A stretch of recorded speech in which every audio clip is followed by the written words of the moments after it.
My house had always seemed like a fortress to me. It was one story with a small veranda and a well-tended garden in the backyard, and it had witnessed 38 years of my life with Mabel. Now, sitting in the old chair by the window, I felt like a stranger within my own walls.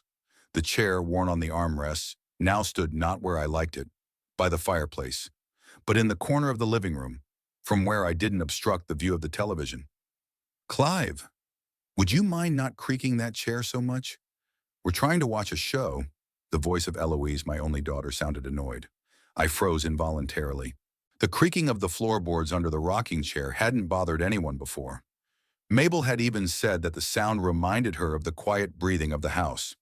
"I'm sorry, honey," I mumbled, trying to steady myself. Eloise rolled her eyes, not taking her gaze off the screen. Next to her, sprawled on my couch, the same one Mabel and I had picked out together, was Prescott, my brother-in-law. Tall, with thinning hair, he worked as an insurance appraiser and apparently considered himself a financial genius. His right hand lazily stroked my daughter's shoulder, his left holding a glass of whiskey. My whiskey, from the stockpile I kept for special occasions. "Oh, maybe you should go to your room," Eloise added without turning around. "You're not looking anyway." I stood up, trying to move quietly. My bedroom, formerly Mabel's and mine, now belonged to a young couple. I was assigned a guest room, small but cozy, the only place where I still felt like a host. "Good night," I said as I passed them. "Night," Prescott mumbled, keeping his eyes on the screen. Eloise was silent. In my room, I closed the door carefully and sat down on the bed. On the bedside table was a picture of me and Mabel on our 30th wedding anniversary.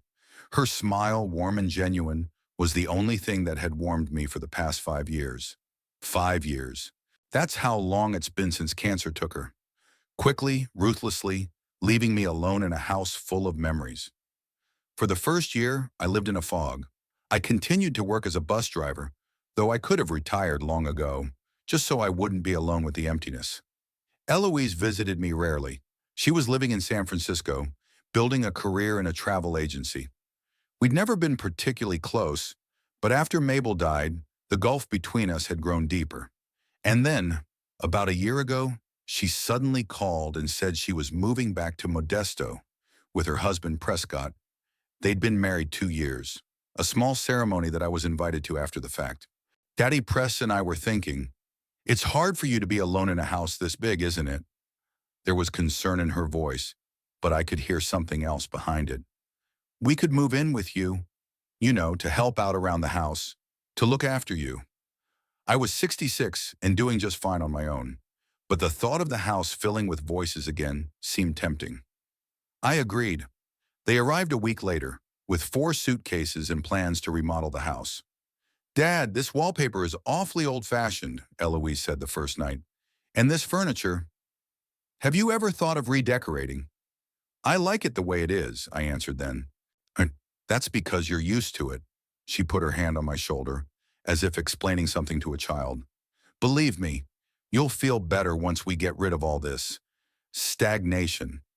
I saw in her eyes the same expression I'd seen in Mabel's when she was making a decision. Stubborn, unyielding. But unlike her wife, whose stubbornness was always in defense of the family, Eloise thought only of herself. A month later, the house was unrecognizable. My old photographs were boxed up, furniture rearranged, walls repainted. Prescott set up a sort of home office in my barn, though he worked mostly in town. Eloise took care of the garden, uprooting the rose bushes that Mabel had planted with her own hands. "Roses are too demanding," she declared. "These ornamental grasses are more practical." I didn't argue. Part of me hoped that in time we would find common ground, become a real family, that this concern, though rude and tactless, was genuine. But as the months passed, I saw the truth more and more clearly. It wasn't me they wanted, it was my house. Free housing in a good neighborhood. Eloise quit her job almost immediately after moving in, explaining that she wanted to take care of the house and me. In reality, that meant she spent her days watching TV or meeting new friends, and her evenings hosting dinners for Prescott's coworkers. I wasn't invited to those dinners. "You'd be bored, Dad," she said. "It's all business talk." Prescott was little better. He treated me with condescension, as if I were a feeble-minded old man, explaining basic things, interrupting me if I tried to make a point, especially on financial matters. Clive, with all due respect, he usually began, the economy is very different now. What worked in your day is useless today. And he had no idea that I, a simple bus driver, had managed to save almost $1 million in 40 years of work. Not through any clever schemes or risky investments, but simply by following my father's advice. Save a tenth of everything you earn and never take out loans. Mabel and I lived modestly but not poorly. Vacations once a year. Quality but not flashy clothes, no frills. Our house, fully paid off 20 years ago, was the main but not the only asset. My financial advisor, Rupert Darnell, one of the few people who knew the true state of my affairs, often said that I could have lived much more luxuriously. Clive, with your means, you could afford a house twice as big, he urged me. Why? I replied. I'm satisfied with what I've got. Now, looking at Mabel's picture, I suddenly thought that she might have approved of a little luxury. Not for herself, she was as practical as I was, but for Eloise. Our daughter had always wanted more. Better clothes than her classmates, more expensive toys, then a car, college in another state. She's just ambitious, Mabel defended her. It's a good quality. Maybe she was right. Maybe I did judge my daughter too harshly. But now, listening to her laughter from the living room, loud, a little manufactured, I could feel the resentment growing inside me. They lived in my house, ate my food, spent my money. Yes, I still paid most of the bills. And yet they treated me like a burden. The sound of an incoming message snapped me out of my gloomy thoughts.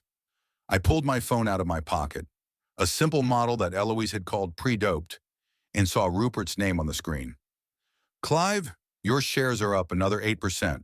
Meet me at the usual place tomorrow to discuss options. Rupert, I smiled weakly. My investments in technology companies made on Rupert's advice 10 years ago had been remarkably successful.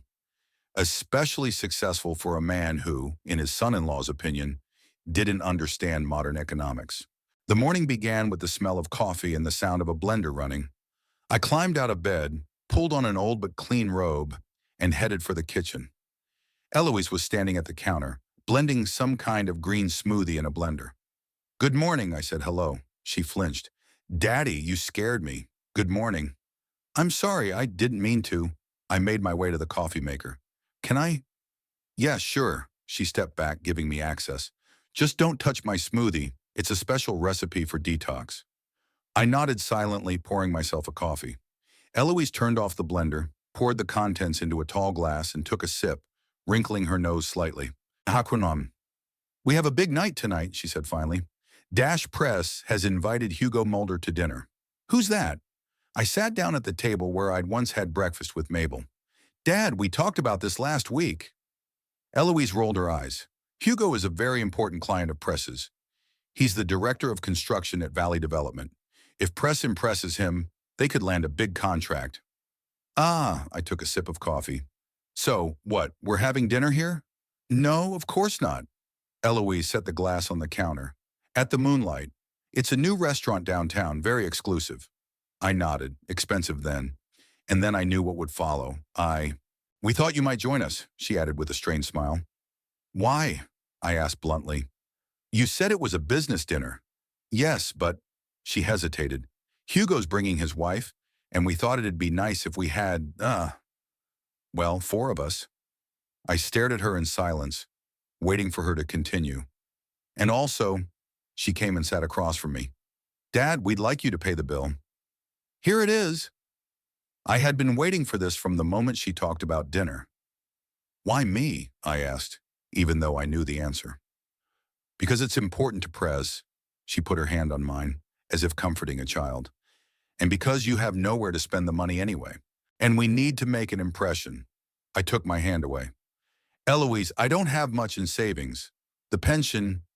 Daddy, she interrupted, I know you have savings, and we're not asking you for tens of thousands.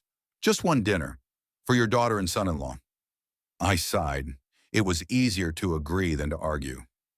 Okay, I said. What time do you need to be ready? 7 o'clock tonight. She brightened up and gave me a quick peck on the cheek. Thank you, Daddy. You won't regret it. It's very important to us." She dashed out of the kitchen, leaving the unfinished smoothie on the counter. I finished my coffee and got up to wash my cup. I was scheduled to meet Rupert at 2 o'clock today, just in time to get back before dinner. My gaze fell on the glass of green slurry. I washed it too, even though I knew Eloise wouldn't notice. Like she doesn't notice a lot of things I do. As I left the house, my gaze lingered on the garden path. Where Mabel's roses used to grow, there were now some ornamental grasses swaying. Practical, carefree. Like me, in my daughter's opinion. In the mailbox were a few flyers and an envelope from the bank, a notice of the status of my main account. I tucked it into my jacket pocket. The account was known to Eloise and Prescott. It held money from my pension and small savings from my paycheck. But my main funds were in other accounts that only Rupert knew about. I hadn't driven a car for a long time. My eyesight was failing, and headed for the bus stop. Sitting down on a bench, I took out my phone and texted Rupert to let him know I'd be on time. Then I opened the calendar and noted the evening meal, and froze looking at the date. Today was Mabel's birthday. For the first time in 5 years, I'd almost forgotten. Or maybe subconsciously I was trying to forget because the memory of it hurt. Now looking at the numbers on the screen, I felt a lump come up in my throat. "Mabel," I whispered, "I miss you so much." The bus pulled up, tires rustling on the pavement. I got up and headed for the doors, which opened with a quiet hiss. The driver, a young guy, nodded at me. "Hello, Mr. Holloway." "Hello, Dwayne." I dropped the coins into the slot and made my way to my usual seat in the middle of the cabin. Outside the window, the streets of Modesto floated by, so familiar and yet a little foreign at the same time. The city was changing, as was everything around it. Old stores were closing, replaced by chain coffee shops and boutiques. The park where Mabel and I liked to walk was now a playground with brightly colored plastic slides. Life was moving forward. Only I seemed stuck somewhere between a past that would never return and a present where I had no place, at least not in my own home. Maybe it was time for a change. It was time to remind Eloise and Prescott who I really was, and tonight could be the beginning of that change. Loretta's Coffee House was 3 blocks from Modesto's Central Park, a cozy little place with worn leather couches and the smell of freshly ground beans. I'd been coming here every Tuesday and Thursday for over a decade. First with Mabel, then alone, and for the last 5 years for meetings with Rupert. Double espresso, no sugar, and a blueberry muffin? Loretta smiled at me as I crossed the threshold. She was in her mid-60s with a gray streak in her once red hair and deep wrinkles around her eyes, the marks of years of smiling. "As always," I nodded, taking a seat at my favorite table by the window. Rupert Darnell was late, which was unusual for him. He was usually 5 minutes early, with a leather briefcase and a perfectly pressed suit. We first met at the bank where he worked as a consultant when I needed advice on investing my savings.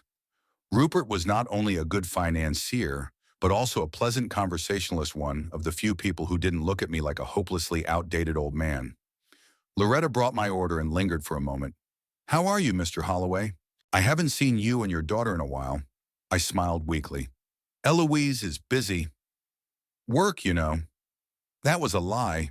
Eloise hadn't worked in almost a year, not since she'd moved in with Prescott. But I didn't want to discuss it with Loretta, even though she probably understood. In a small town like Modesto, it's hard to hide things. "Tell her I said hello." Loretta nodded and walked away to the other customers. I took a sip of espresso and looked out the window. Passers-by were rushing down the street, most of them young men with cell phones in their hands. The world was changing at a dizzying speed. Sometimes I felt like an alien from another era, trying to understand the strange customs of the natives. Eloise and Prescott were constantly immersed in their gadgets. Even at dinner, even while talking to me, they glanced at their screens every now and then. "I'm sorry, Dad, it's important," Eloise would say when I'd stop talking in the middle of a sentence, seeing her distracted. It was important. Everything was more important to them than me. I picked at my muffin with my fork, not feeling appetite. Today was Mabel's birthday, and they probably wouldn't even remember. Eloise had never been particularly close to her mother, always busy with her own affairs, her own dreams, her own problems. And after Mabel's death, she'd withdrawn, as if she was afraid her grief might be contagious. "Clive!"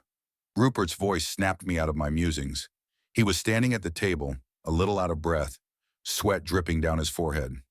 I apologize for being late. Traffic. That's okay. I pointed to the chair across from me. I was just getting started. Rupert lowered himself into the chair, unbuttoned his jacket, and pulled a folder out of his briefcase. I've got great news, he said, lowering his voice. Your technology stocks are up another 8%. This is the third quarter in a row that they've posted above market growth. I nodded, not feeling particularly excited.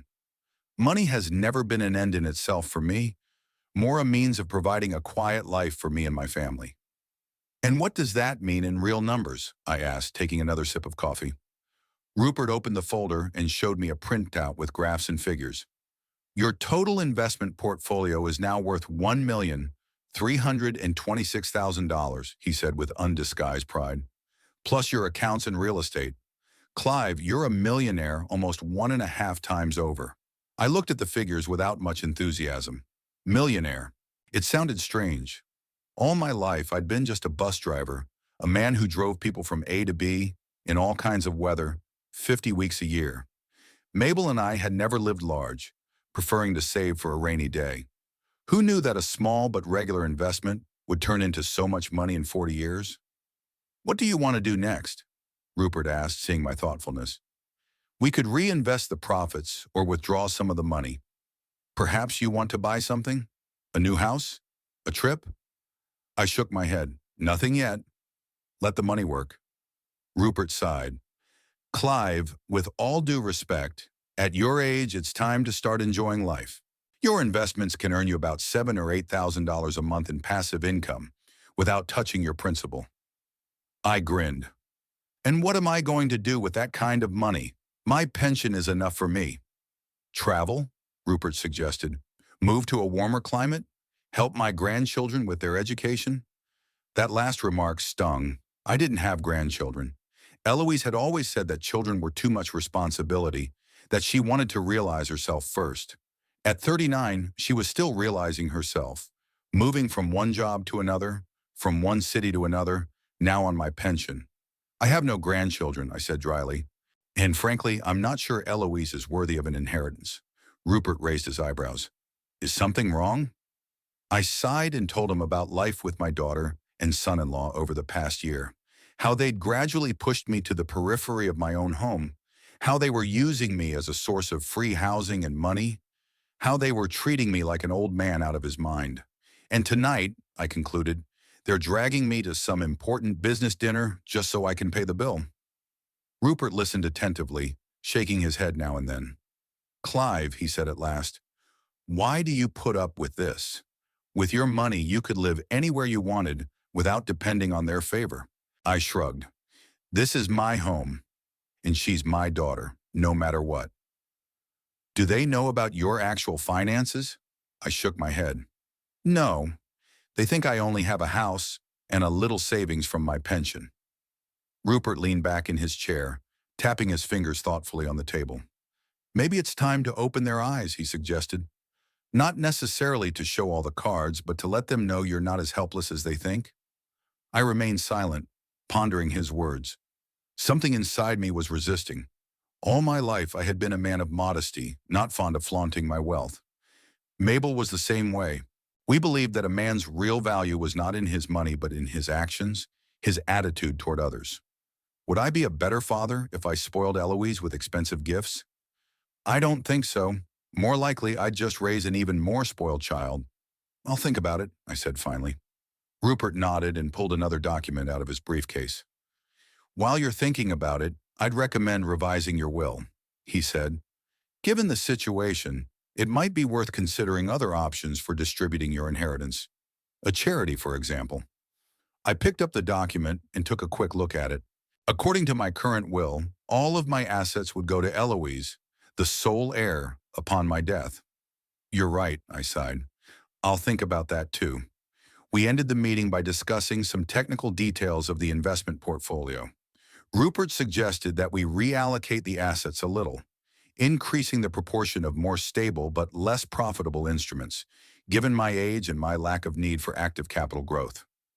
I agreed, although, to be honest, I had little interest in the details. Rupert had always acted in my best interests, and I trusted his judgment.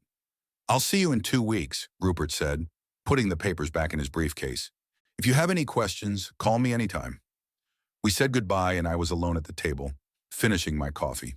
In my pocket were printouts of the status of my accounts, about $400,000 in cash on deposit, in addition to investments. I could buy a new house without touching the principal. I could travel first class all year long. I could have done pretty much anything I wanted to do. Instead, I went back to the house where I felt unwelcome, to a daughter who saw me only as a nuisance and a source of money. As I waited for the bus at the bus stop, a light rain began to fall. I lifted the collar of my jacket and remembered how Mabel and I used to love to walk in this weather. "The air is fresher. There are fewer people," she'd said, opening an old plaid umbrella. We wandered the deserted streets, talking about everything, sometimes just being silent, enjoying each other's company. The bus pulled up, splashing puddles. I climbed the steps, nodded to the driver, and made my way to my usual seat. The rain intensified, drumming on the roof and windows. Outside the window, the city floated by the same as always, but for some reason it seemed especially alien today. It was quiet at home. I took off my shoes in the hallway, hung my wet jacket on the hook, and walked into the living room. There was a note on the coffee table pressed on the TV remote. "Dad, Press, and I went shopping. Don't forget dinner at 7. Wear something decent." I crumpled the note and threw it in the trash can. Something decent. It's like I don't know how to dress for a restaurant. I pulled my only suit out of the closet, a dark blue one I'd bought 5 years ago for Mabel's funeral. Since then, I'd only worn it to rare formal events. It still fit well, though I'd lost a little weight over the years. Next to the suit hung Mabel's summer dress, blue with a small floral pattern. I never decided to give her things away after she died. Eloise had offered, insisted even, but I'd refused. It was all I had left of my wife. I ran my hand over the soft fabric of the dress, remembering how Mabel had looked in it, bright, smiling, her hair in a simple bun. She had never strived to look fashionable or expensive. "Clean clothes and a smile are the best accessories," she used to say. Closing my closet, I lay down on my bed and closed my eyes. Dinner was a few hours away, and I could afford a short rest. Sleep came unexpectedly quickly, a deep, dreamless sleep. I was awakened by the sound of the front door slamming and loud voices. I glanced at the clock. 6:30. It was time to get ready. I showered, shaved, put on a fresh shirt and suit. The mirror reflected an older but still sturdy man with gray hair and wrinkles around his eyes. I adjusted my tie, a dark blue tie with a subtle pattern, and left the room. In the living room, Eloise was twirling in front of the mirror in her new dress, black, open back, low cut. "How do you like it?" she asked when she saw me. "It's beautiful," I answered. "But isn't it a little too open for a business dinner?" Eloise rolled her eyes. "Dad, it's the latest Veronica Blair. And you don't know anything about modern fashion." I shrugged. She was right. I really didn't understand modern fashion. I didn't understand why I had to spend a month's salary on a dress that was only worn once or twice. I didn't understand why Eloise bought new clothes every month, while always complaining about the lack of money. "Are you ready?" she asked, finally turning to me. This suit looks a little old-fashioned, but it'll do. Press will be down shortly." I nodded and sat down in the chair, waiting for my son-in-law. He showed up 10 minutes later, smooth-shaven, wearing a gray suit, obviously expensive. "Clive," he nodded at me. "I'm glad you're joining us. Hugo is a very powerful man. His company builds shopping centers all over the country." "I remember," I said. Eloise explained. Prescott exchanged a quick glance with his daughter that read something like, "I hope he doesn't screw this up." "The cab will be here in 5 minutes," he said, checking his phone. "Clive, did you take the credit card?" I clenched my teeth. So they weren't even going to pretend I was invited as family. They only needed me to pay the bill. "Yes," I answered shortly. "Great," Prescott smiled. "This is a very important evening for me. If Hugo approves my proposal, my career will go up. Maybe we can even buy a bigger house." "This house is quite spacious," I said. "For you, maybe," Prescott shrugged. "But Eloise and I are thinking about the future. A family." I looked at my daughter in surprise. Not so long ago, she'd been adamantly opposed to the idea of children. "Are you pregnant?" I asked her bluntly. Eloise laughed. "No, Dad, not right now. But we don't rule out the possibility in the future. And if that happens, we'll need more space." "I understand," I said slowly. "But what makes you think I'm going to pay for your new house?" There was an awkward pause. Eloise and Prescott exchanged glances. "That's not what we meant," Eloise said at last. "It's just that if Press got a promotion, we could afford more." I nodded, not believing a word she said. They were definitely counting on me to contribute my share, or most of it, to the purchase of the new house. Maybe even retitle this one for them, allowing them to sell it for a profit. "The cab's here," Prescott announced, looking out the window. "Let's go." We went outside. The rain had stopped, but the air was still damp and fresh. In the cab, Eloise and Prescott were discussing strategy for the evening. Who would talk about what topics to avoid, how to make the best impression on Hugo Mulder. "Daddy," Eloise turned to me, "please don't tell stories about your job as a bus driver. In fact, it's best if you keep your words to a minimum. Hugo is a man of a certain circle, and he may not be interested in talking to an old man."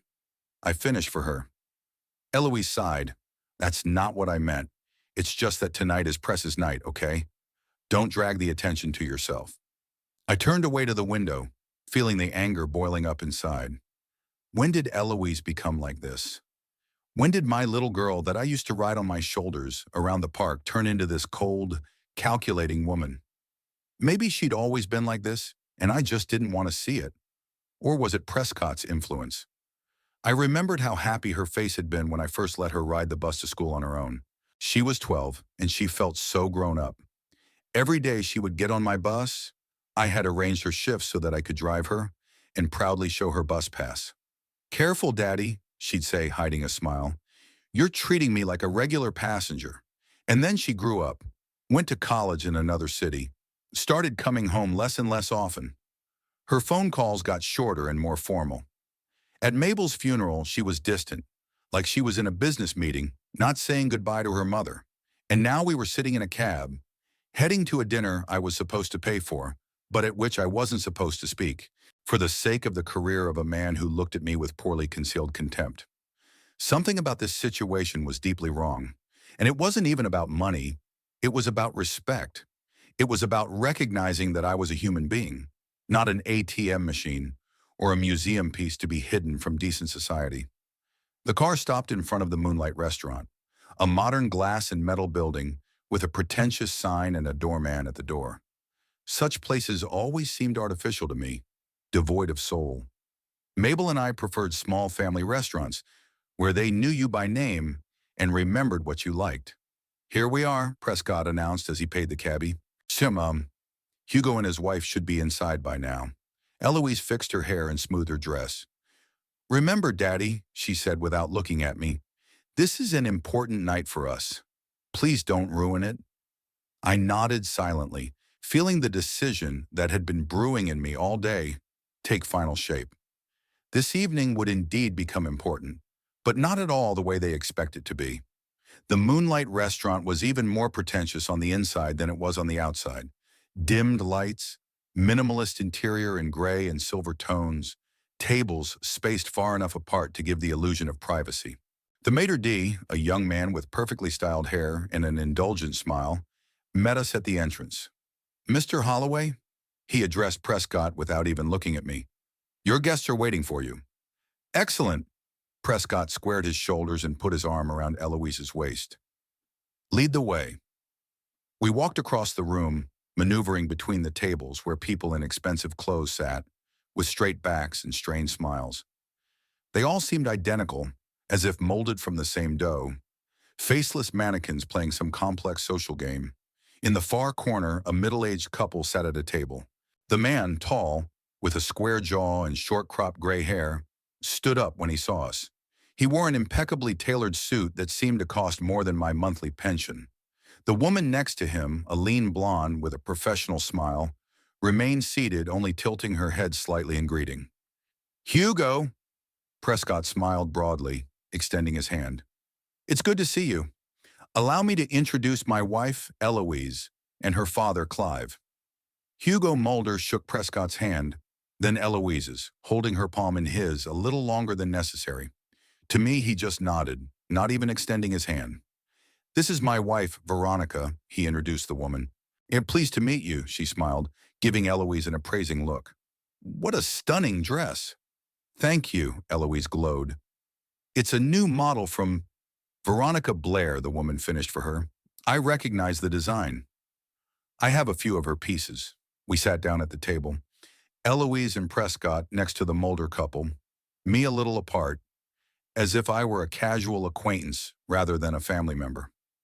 The waiter immediately materialized beside us, handing out menus in leather folders.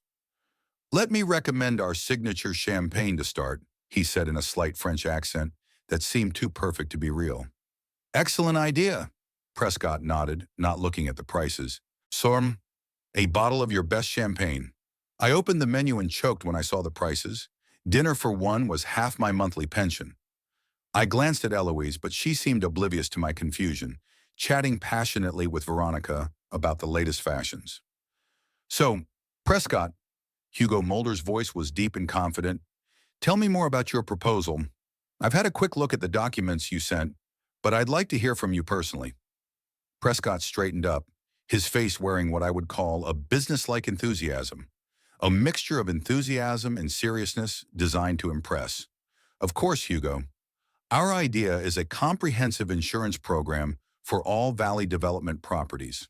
We offer not only standard property insurance, but also innovative protection against climate risks, which are becoming increasingly relevant. I stopped listening, watching the play of light on the surface of the table. This whole conversation seemed as fake to me as the restaurant itself.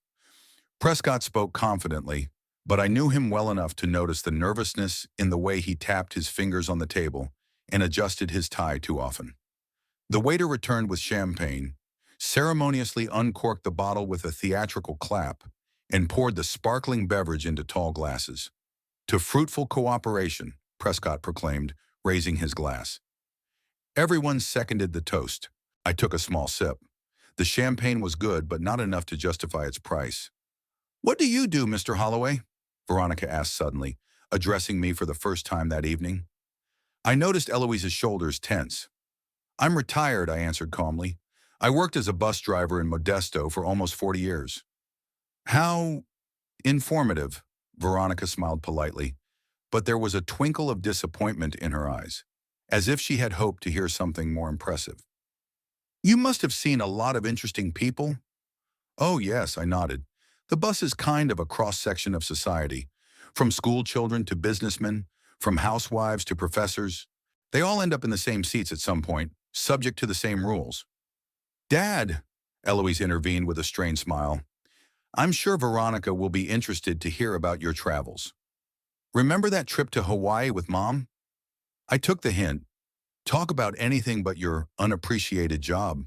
Yeah, that was a great trip, I said, deciding to play along for now. Dash, my wife and I have always wanted to see Hawaii. How long have you been a widower? Hugo asked, taking a break from his conversation with Prescott. 5 years, I answered. Mabel died of cancer. I'm sorry, he said automatically, clearly not feeling any real sympathy. So you live alone? Not at all, Prescott interjected. Clive lives with us, or rather, we live with him. It's his house, and we've moved in to help with the day-to-day stuff.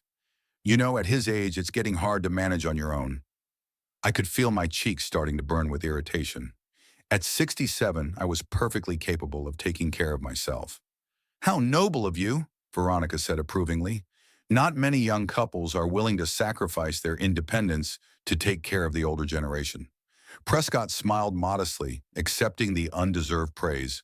Family first, he said with such conviction that I almost laughed. The waiter returned to take my order. Hugo and Prescott chose the steaks, the women the fish. When it was my turn, I chose the easiest dish on the menu, seafood pasta. And please, a bottle of Chateau Margaux 2015, Prescott added without consulting any of us. I glanced at the menu. A bottle of that wine cost as much as a month's rent for a decent apartment. An excellent choice, sir, the waiter approved, taking the menu. As soon as he left, Hugo returned to the business part of the conversation. He and Prescott got into a discussion of interest rates, deductibles, and some complicated insurance schemes. Eloise and Veronica continued to talk about fashion, travel, and some high-end spa that had recently opened in San Francisco. I sat in silence watching them, feeling invisible. No one addressed me. No one tried to include me in the conversation. I was just an old credit card attachment that was going to pay for this ridiculously expensive dinner. The food arrived 20 minutes later, exquisitely presented in paltry portions. My order, seafood pasta, turned out to be an artistic composition of 5 pasta shells, 3 shrimp, and a few drops of sauce splattered across the plate. Prescott tells me you're planning a new shopping center on the north side of town? Eloise asked, turning to Hugo. Yes, the project is already in the approval stage. He nodded. It won't just be a mall, but a real recreational complex with restaurants, a movie theater, and even a small water park. It sounds amazing, Eloise said excitedly. Modesto has needed a place like this for a long time. If you don't mind me asking, I raised my voice in surprise. What will happen to the old houses on the northern edge? People live there. There was an awkward pause at the table. Eloise looked at me with irritation. Don't worry, Mr. Holloway, Hugo said at last. All the owners will be offered compensation. More than fair. Fair by whose standards? I asked. Dad, Eloise interjected. I'm sure Mr. Mulder's company is acting within the law and with respect for the local residents. Of course, Hugo affirmed. We always strive for a constructive dialogue with the community. I nodded, deciding not to pursue the subject further. There was no point in spoiling their evening early. The wine arrived. Prescott pretended to understand it, nodding understandingly as the waiter described the bouquet and aftertaste. The bottle was uncorked and poured into glasses. I took a sip. The wine was good, but was it worth the money? I doubted it. To a successful partnership, Hugo proclaimed, raising his glass. We drank. The conversation went back to the way it had been before. Business between men, small talk between women. I was back in my cocoon of invisibility, only nodding and smiling occasionally when propriety demanded it. After the main courses, the dessert menu arrived. I declined. My appetite was completely gone. The others ordered something elaborate with French names. So, Prescott, Hugo pushed back his empty plate, I like your proposal. I have a few comments, but on the whole, I think we can come to an agreement. Prescott's face brightened. That's great news, Hugo. I'm sure we'll take all your wishes into account. Of course, Hugo nodded. Sure, my assistant will contact you at the beginning of the week and we'll discuss the details. Great. Prescott looked as if he had won the lottery. This is the beginning of a wonderful collaboration. The waiter appeared with the desserts and the bill, which he discreetly placed on the table next to me. I picked up the folder and opened it. The amount was astronomical, more than I'd spent on food in 3 months. I felt anger building up inside.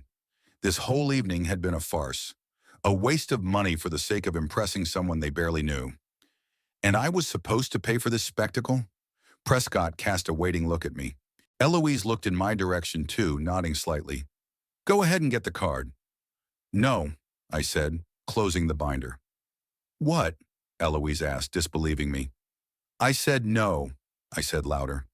I'm not paying that bill. There was a heavy silence at the table.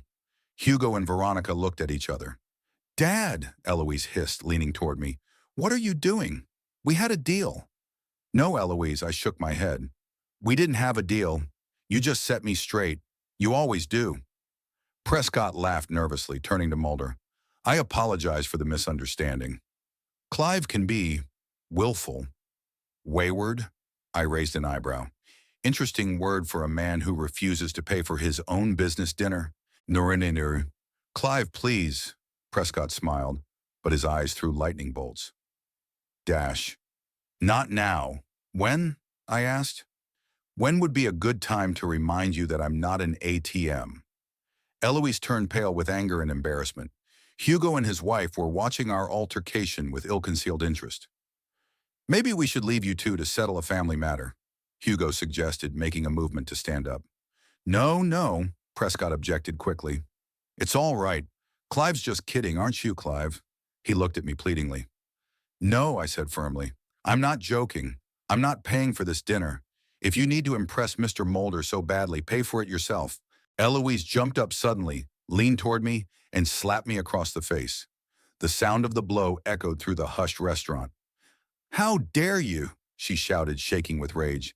"After all we do for you, living with you, taking care of you, putting up with your senile antics."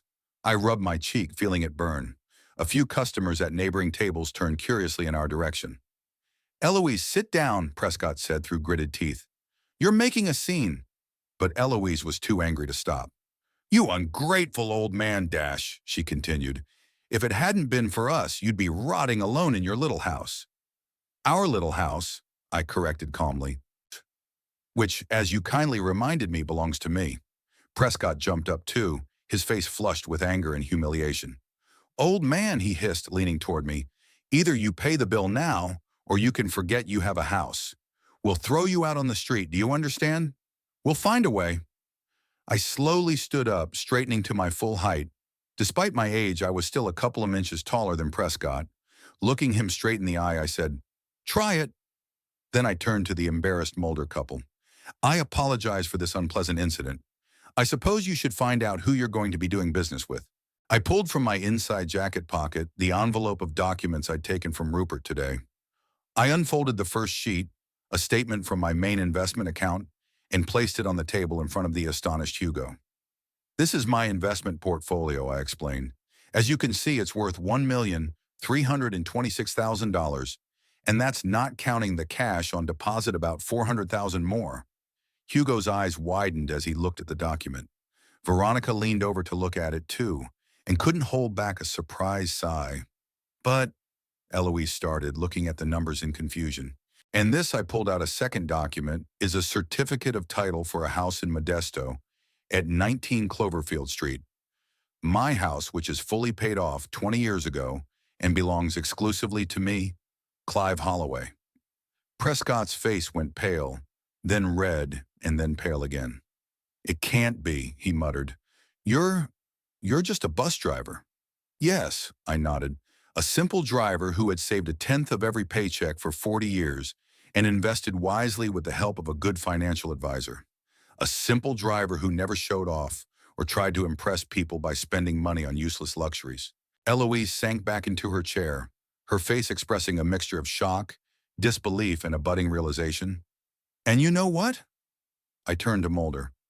"I could pay that bill. It's a drop in the bucket to me. But I'm not going to spend a dime on people who treat me like a burden and an ATM at the same time."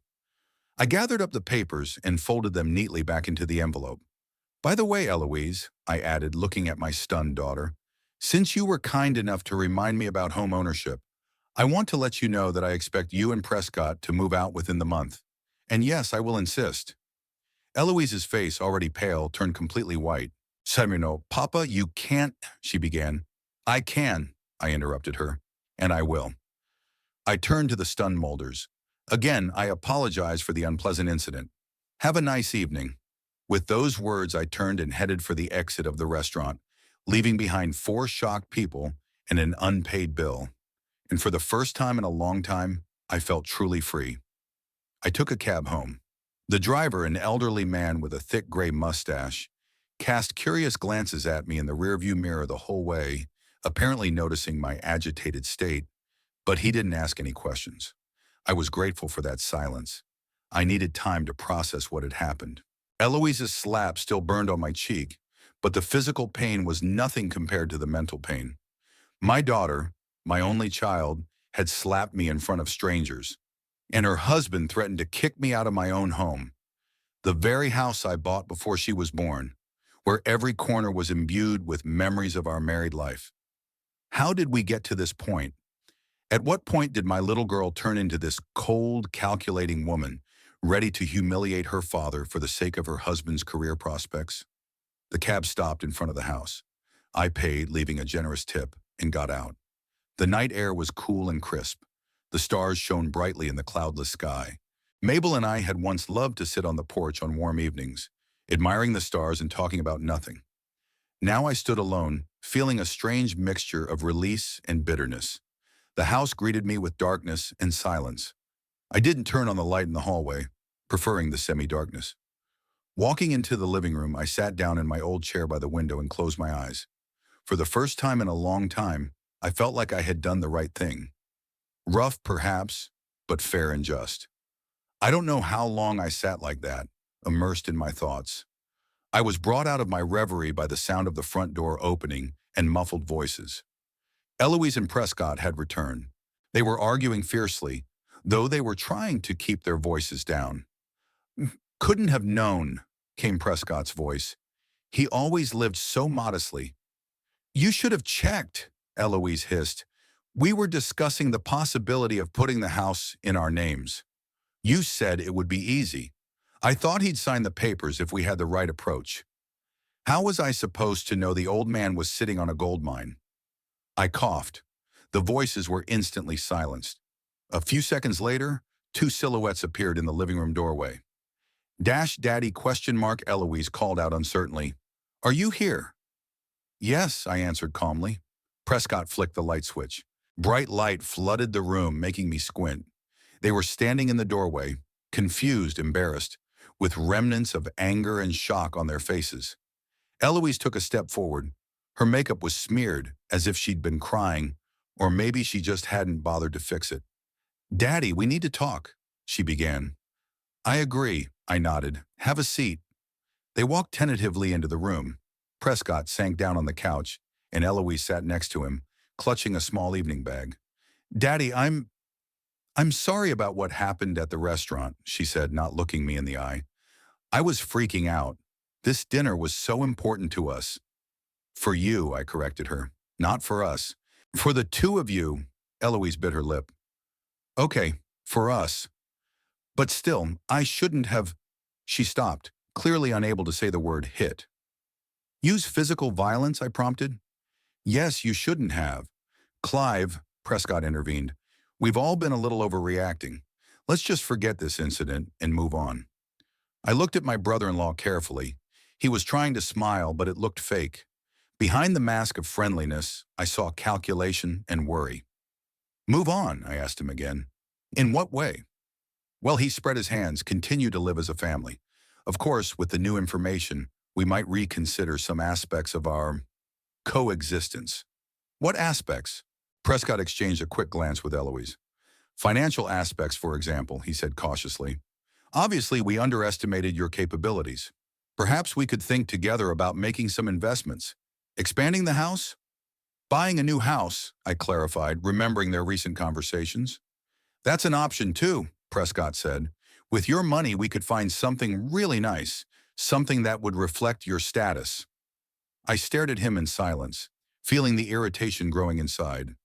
They weren't even trying to apologize for real. Instead, they were already figuring out how to use my money. What about the fact that you threatened to kick me out of the house? I asked, looking directly at Prescott. From my own house? He blushed and looked away. I overreacted, he muttered. I was upset about dinner with Hugo. You know how important it was. I do, I nodded. And that's why I insist that you move out within the month. There was a long pause.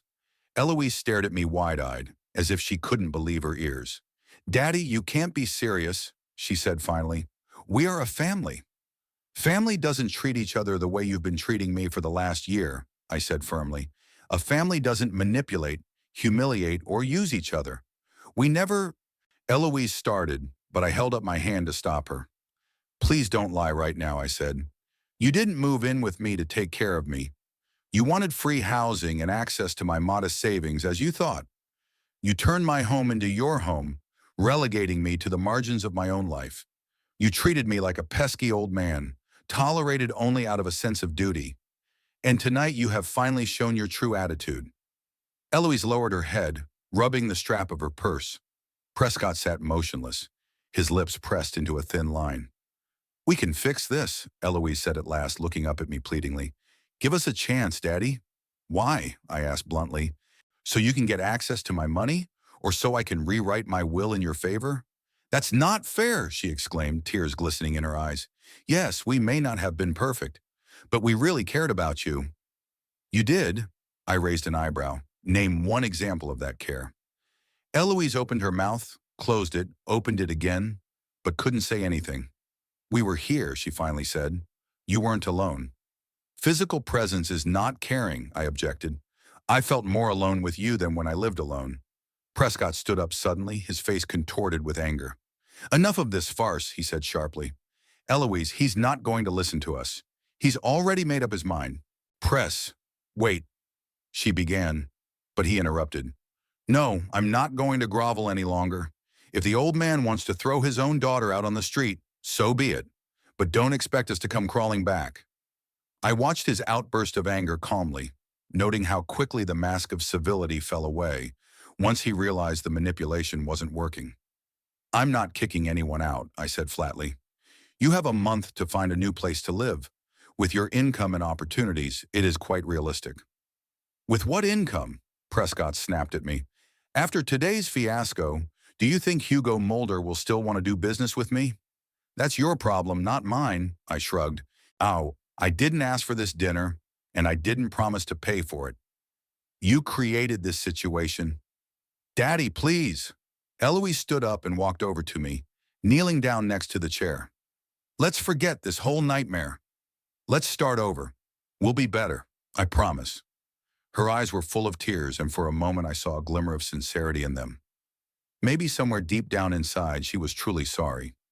But was that enough? Eloise, I sighed. It wasn't just about tonight. It was just the finishing touch to something that's been going on for a year now. You and Prescott have shown your true feelings for me many times over. And I just don't want to live in a house where I'm disrespected anymore. But it's going to be different now, she insisted. Now that we know about your financial situation, we can better understand your needs. I grinned bitterly. That's the problem, I said quietly. You think that my financial situation should affect the way you treat me. But respect and love shouldn't depend on the size of your bank account.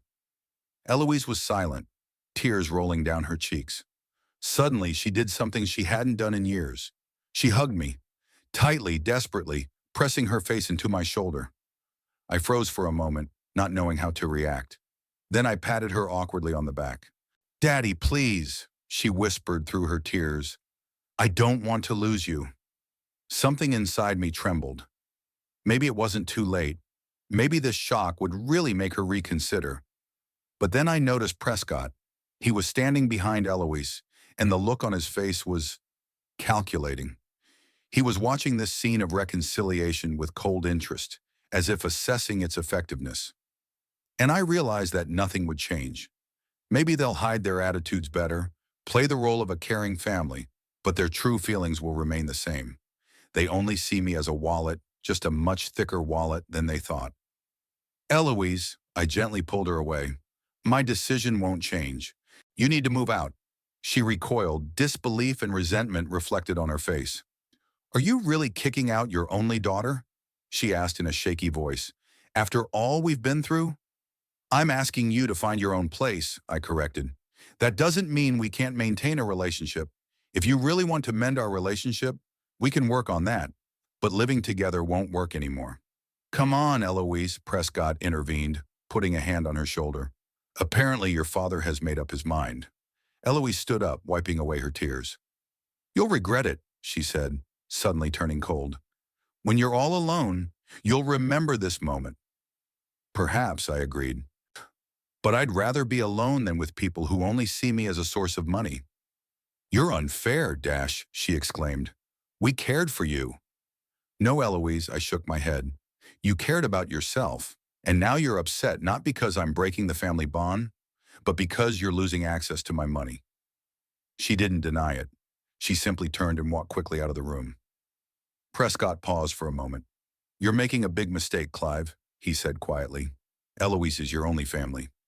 Family isn't just blood ties, I replied. It's a relationship built on love and respect, and we haven't had that for a long time.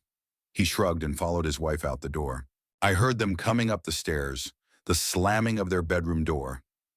Then muffled voices, they were arguing, blaming each other, making plans. I remained sitting in the living room, feeling a strange emptiness. I had done the right thing, I was sure of it. But that didn't make it any easier. I woke up early the next morning. It was just starting to get light outside the window. I dressed quietly and left the room, trying not to make any noise. The house was quiet. Eloise and Prescott were probably still asleep. I put the kettle on in the kitchen and sat at the table, looking out the window at the waking garden. Mabel's rose bushes had been uprooted, but I could imagine how they would be blooming now in the morning light. I heard footsteps and turned. Eloise stood in the doorway, wearing a silk robe, her hair disheveled and a trace of last night's makeup on her face. "Good morning," she said softly. "Good morning," I replied. She walked over to the coffee maker and started making coffee. Her movements were mechanical, as if she were doing it in her sleep. "Do you still want us to move out?" she asked without turning around. "Yes," I answered firmly. Eloise sighed, her shoulders slumping. "Okay," she said after a pause. "We'll find an apartment." I nodded, though she couldn't see it. "Dash, if you need help with the down payment." I started. "I don't," she cut me off abruptly. "Press had savings. I didn't insist." The coffee maker hissed, filling the kitchen with the aroma of fresh coffee. Eloise poured herself a cup and sat down across from me. "You know," she said, looking into the cup, "I always thought you lived so modestly because you had no choice, that you were barely making ends meet on your driver's pension. Ye, I tried to help. By moving in with me so you wouldn't have to pay for your own place," I clarified. She wrinkled her nose. "That wasn't the only reason. I was really worried about you being alone. After Mom died, you seemed so lost." "And that's why you and Prescott decided to take custody of me?" I chuckled. "Turn me into a pet who should know his place and stay out of your business? That's not fair."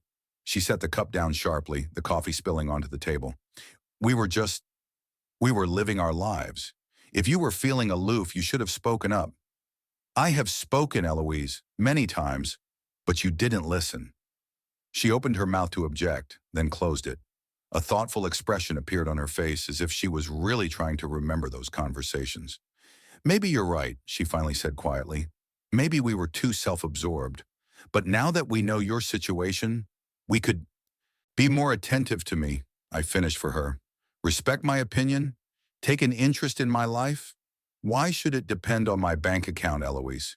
She was silent, unable to find an answer. "That's exactly why I insist that you move out," I said softer. "Because even now you can't see the real problem. It's not about money, Eloise. It's about respect.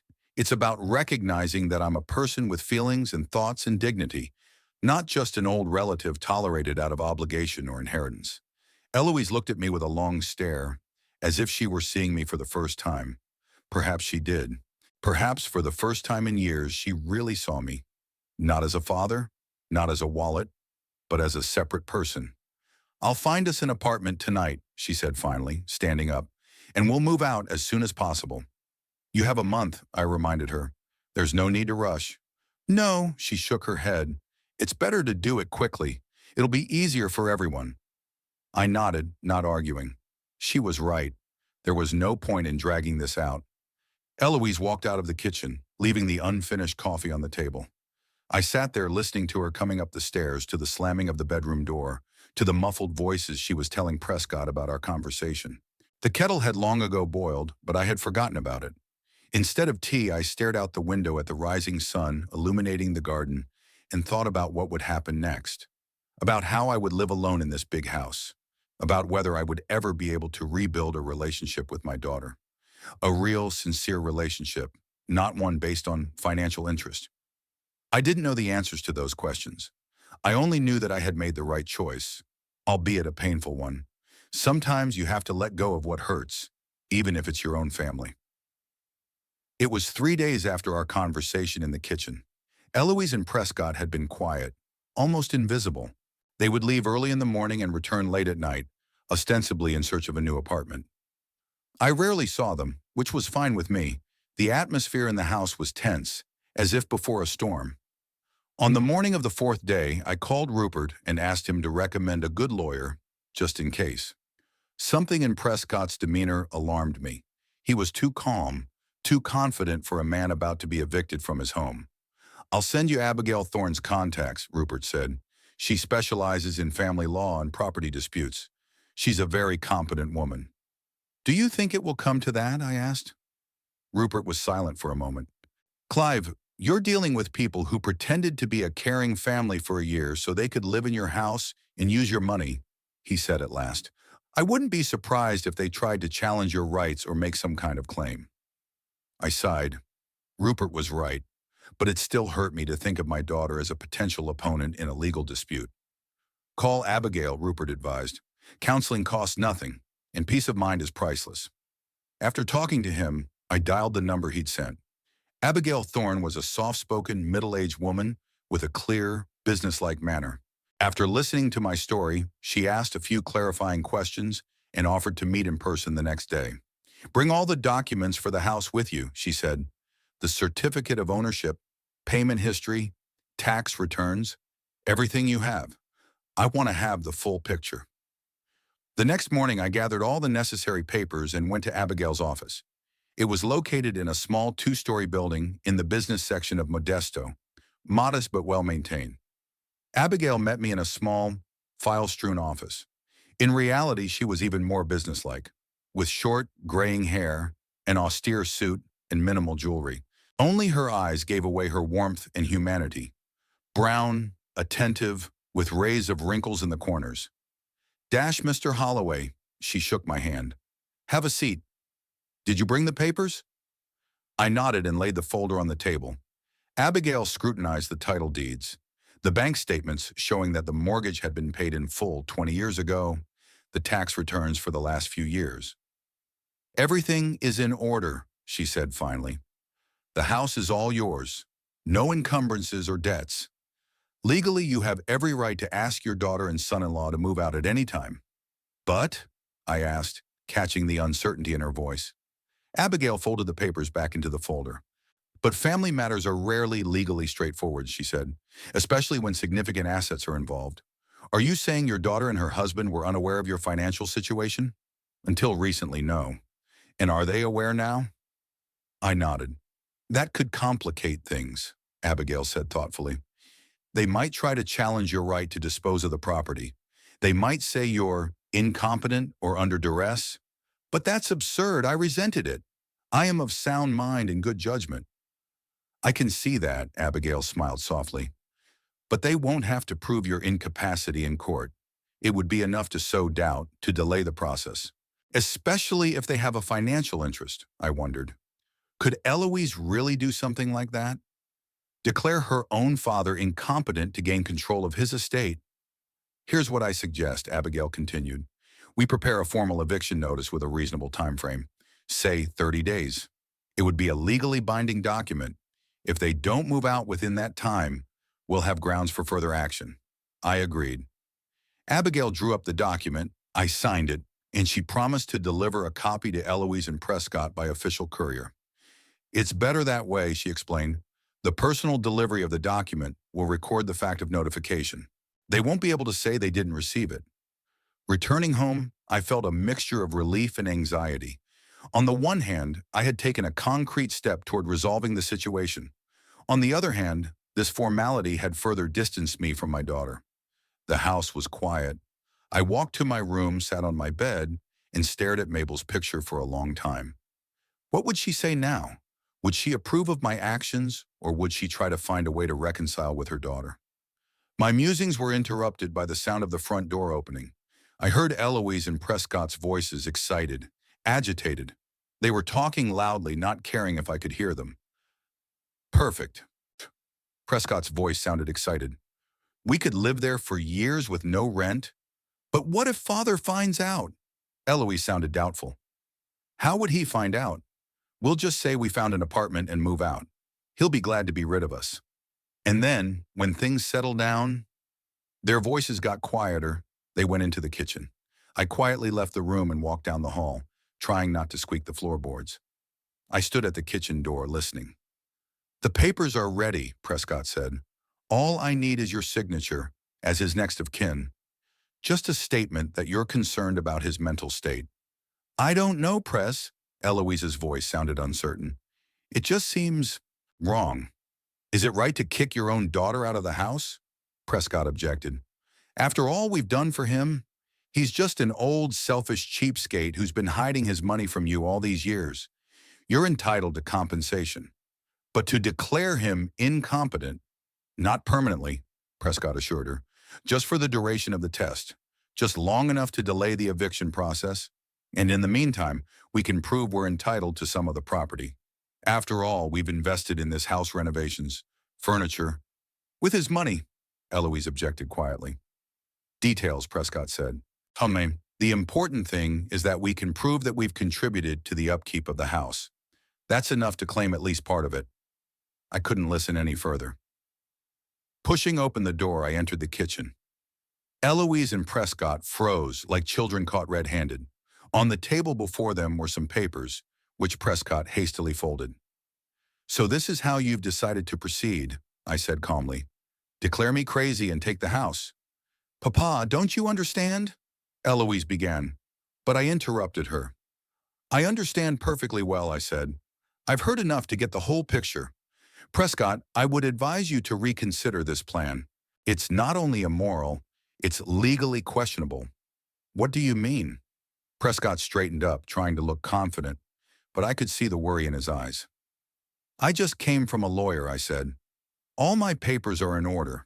I own the house outright, and any attempt to dispute that would be considered fraud. A lawyer? Eloise turned pale. You hired a lawyer against your own daughter. I hired a lawyer to protect my interests, I corrected, and from what I just heard, it was the right thing to do. Prescott suddenly changed tactics. His face took on a pleading expression. Clive, let's be reasonable, he said. We don't want war. We're just looking for a compromise. After all, Eloise is your only heir. Sooner or later, she's going to get all this property. So why not help us now? Because I'm not dead yet, Prescott, I replied coldly, and I'm not going to die anytime soon. And while I'm alive, I'll dispose of my property as I see fit. Papa, Eloise intervened, Praise and I are desperate. We can't find a suitable place to live so soon. We need more time. You have a month as we agreed, I said. That's more than enough time to find an apartment. But the prices are so high, she exclaimed. We can't afford anything decent in a good neighborhood. That's not my problem, Eloise, I replied. Prescott makes good money. You don't have children. You haven't paid rent in a year. You must have savings. At the mention of savings, Prescott and Eloise exchanged quick glances. There was something alarming in that exchange. You have savings, don't you? I asked, suddenly sensing something wrong. Of course, Prescott answered hastily. It's just that they're in long-term investments. It's not so easy to withdraw them now. I looked at them both carefully. Eloise was nervously rubbing the sleeve of her blouse, a sign I knew from her childhood. She always did that when she was lying or hiding something. What aren't you telling me? I asked bluntly. There was a heavy pause. Finally, Eloise took a deep breath and looked at her husband. He'll find out anyway, Press, she said. It's better to tell the truth. Prescott rolled his eyes but nodded. We're having some financial difficulties, he admitted reluctantly. Nothing serious, just temporary difficulties. What kind of difficulties? I insisted. Eloise and Prescott exchanged glances again. Finally, Prescott shrugged, as if to say, Your father, you explain. Remember that project of Press's in San Francisco? The insurance agency he wanted to open? Eloise began. We put all our savings into it, and we took out a loan. Secured by what? I asked, feeling I knew the answer. Sodiawanum. We used the address as collateral, Prescott admitted. The bank thinks the house is partly Eloise's. I felt the blood rush to my face. You put a mortgage on my house without my knowledge? I asked, trying to remain calm. That's fraud, Prescott. Technically, we didn't mortgage the house itself, he explained hastily. We just listed the address as our business registration and our permanent address. The bank drew conclusions. Conclusions? I couldn't contain my anger. You deliberately misled the bank. Dad, we didn't think it was important, Eloise intervened. We lived here, and we were supposed to live here for a long time. Besides, you always said yourself that eventually the house would be mine. After I'm dead, Eloise, I exclaimed. Not in my lifetime. I took a deep breath, trying to calm down. This conversation was going nowhere. They didn't understand or didn't want to understand the gravity of the situation. I'll contact my lawyer today, I said firmly. We'll figure out how to resolve this problem with the bank. And you You still have a month to find a new place to live, and I strongly advise you not to make things worse by trying to have me declared incompetent. I turned to leave, but Eloise grabbed my arm. Daddy, wait. There were tears in her eyes. We'll find a way out. Just give us a chance. We're your family. I gently released her hand. Family doesn't do this, Eloise, I said quietly. Family doesn't cheat, manipulate, or try to take away property. My decision stands. I walked out of the kitchen, leaving them to digest the situation. In my room, I immediately called Abigail and explained the new circumstances. This is serious, Mr. Holloway, she said after listening to me. We must contact the bank immediately and clear up the situation. Your son-in-law is in serious trouble for fraudulently obtaining a loan. I don't want them in trouble with the law, I said, especially not Eloise. She is my daughter, after all. I understand, Abigail said, but we have to protect your interests. What I suggest is that we send a formal letter to the bank explaining the ownership situation, but we won't press charges of fraud. We'll just point out the misunderstanding. I agreed to this plan. Despite everything that had happened, I didn't want my daughter to get into more trouble. But I also couldn't let them use my house as a hostage in their financial machinations. A few days later, Abigail informed me that the bank had received our letter and had suspended all action on the house. However, my son-in-law would have to explain himself for providing false information in obtaining the loan. What would happen to them? I asked. Most likely, the bank will require early repayment of the loan or other collateral, Abigail replied. At worst, they might file a fraud report, but banks usually preferred to handle such matters without law enforcement if they could get their money back. I nodded, feeling a strange mixture of relief and bitterness. The situation was being resolved, but the price was high. A permanent break with my daughter. Perhaps in time the wounds would heal, but right now I saw no path to reconciliation. That evening, Eloise knocked on my room. She came in uninvited, closed the door quietly, and sat on the edge of the bed. The bank called Prez, she said. They know the truth about the house. I nodded, showing no surprise. We'll be moving out by the end of the week, she continued. We found a small apartment on the north side of town. Good, I replied. If you need help moving... I don't, she said sharply, then softened. Thank you, but we'll be fine on our own. We sat in silence. Dusk was fading outside the window, and the shadows in the room were getting longer. You know, Eloise said at last, I always thought you loved me less than you could, that you were too strict, too stingy. And then, when I heard about your money, I thought you just didn't want to share it with me. That's not true, Eloise, I said. I've always loved you, and I gave you everything I could. I just believed that the most valuable thing I could give you was not money, but values, hard work, honesty, respect for others. Maybe, she shrugged, but sometimes a child just needs a new doll or a fancy dress, not a lesson on the value of money. I sighed. Maybe she was right.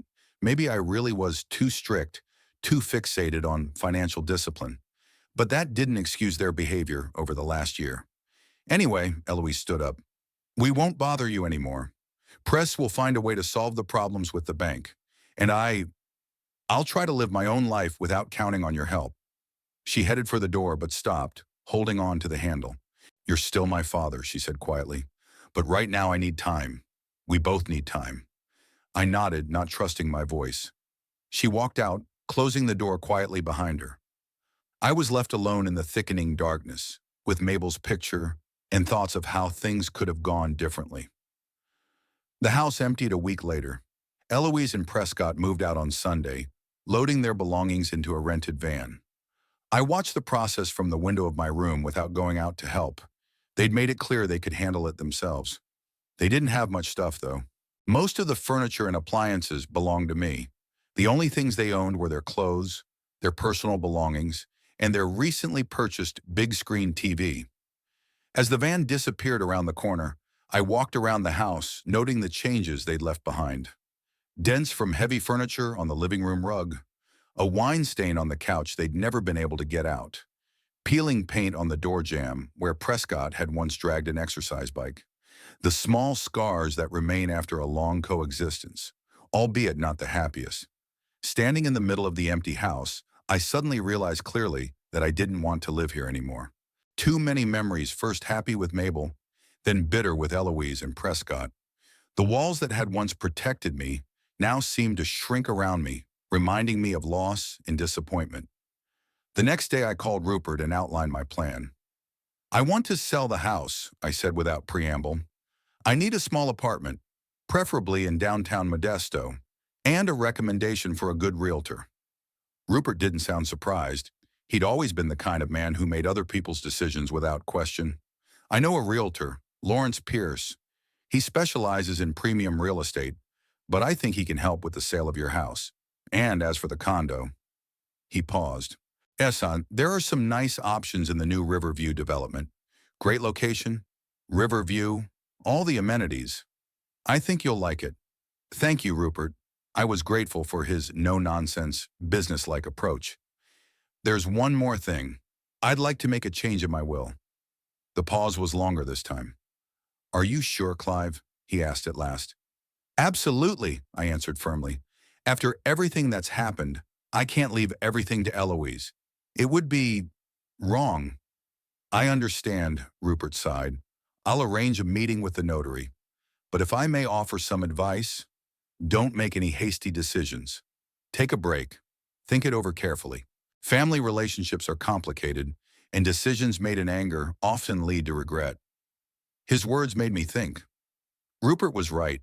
I was still feeling bitter and frustrated. Perhaps I should have given myself time to cool down before making such drastic decisions. All right, I agreed.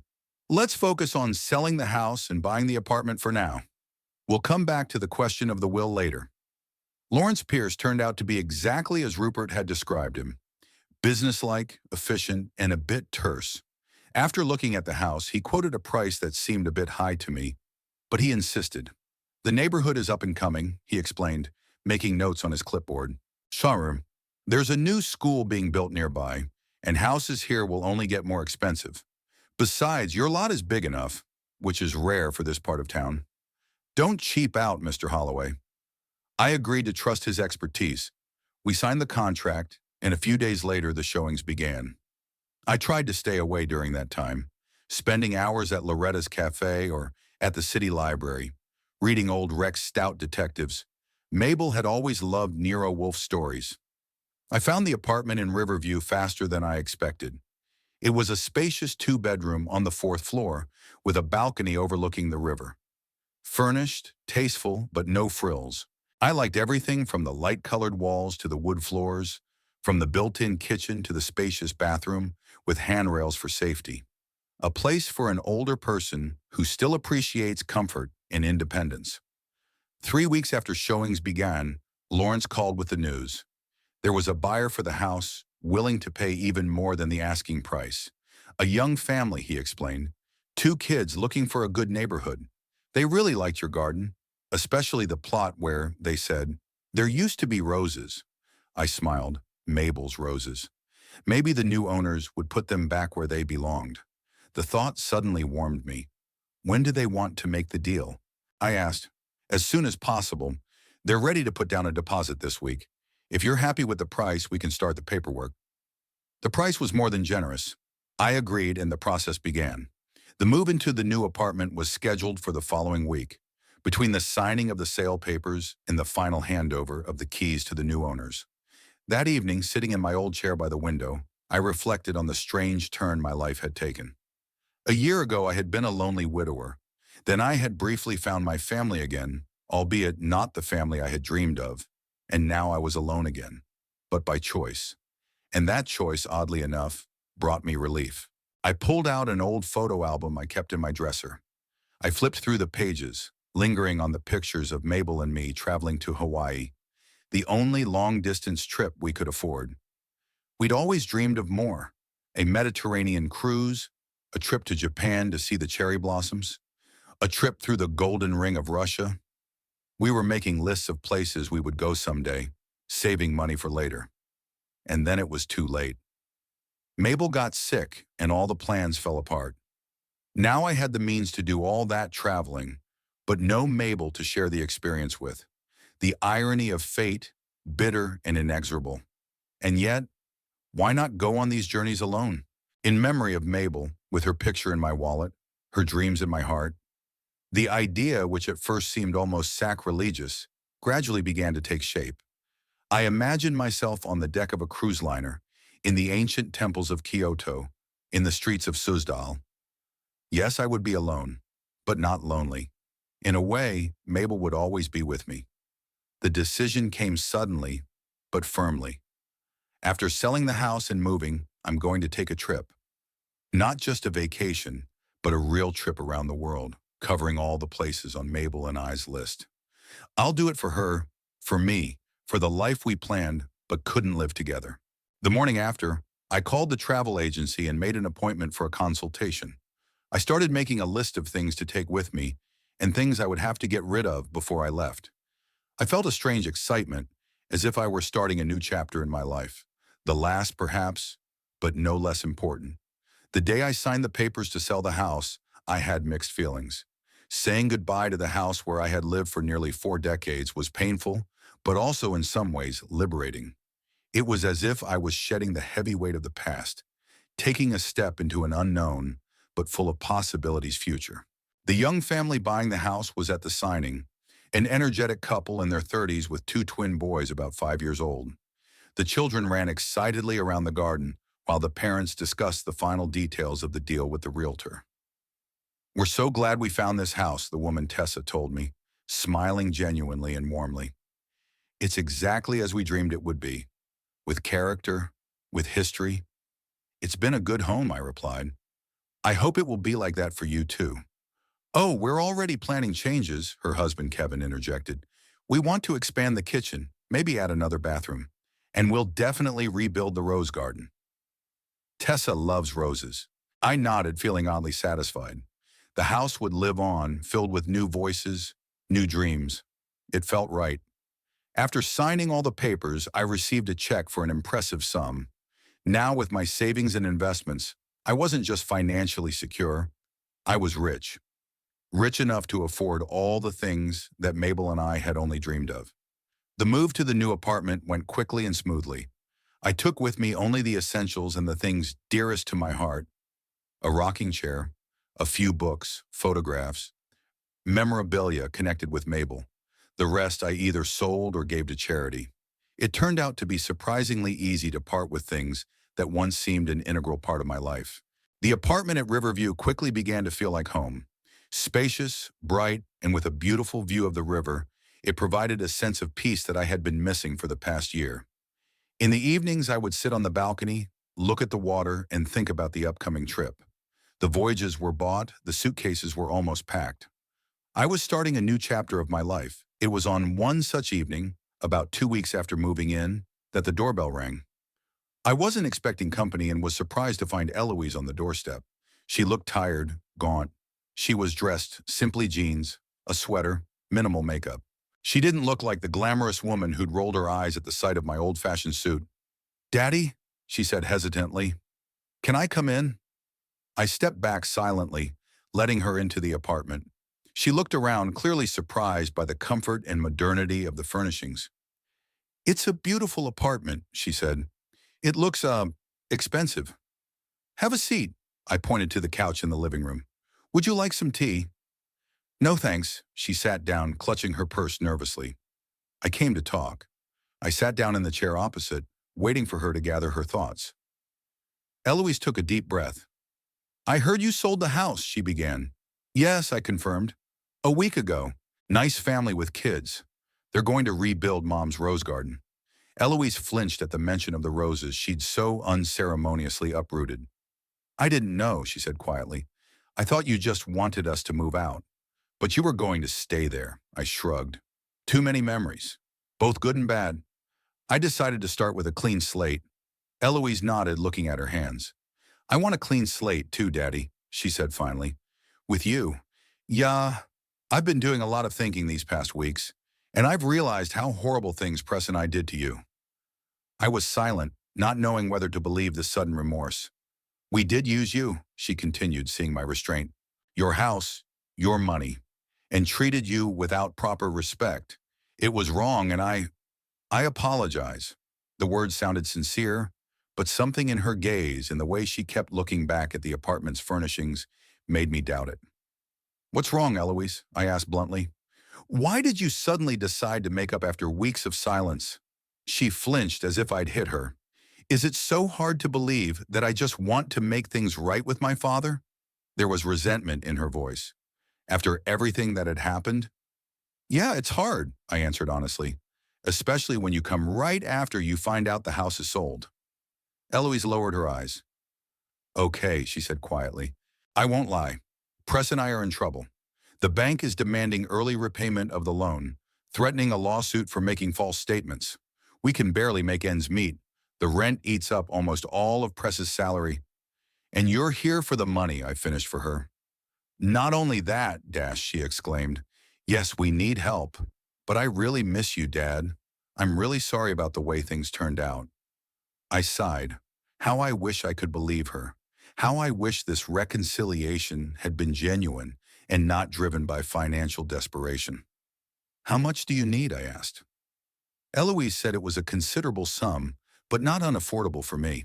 I stood silently, walked to the secretary, took out my checkbook, and wrote a check. Here, I handed it to her. That should solve your problems with the bank. She took the check, looking at the amount with eyes widened with surprise. Thank you, Daddy, she said in a shaky voice. We'll pay it back, I promise. No need, I shook my head. Think of it as a gift, and goodbye. Goodbye? She interjected. What do you mean? I'm leaving, Eloise, I said, in 3 days. The trip around the world that your mother and I dreamed of.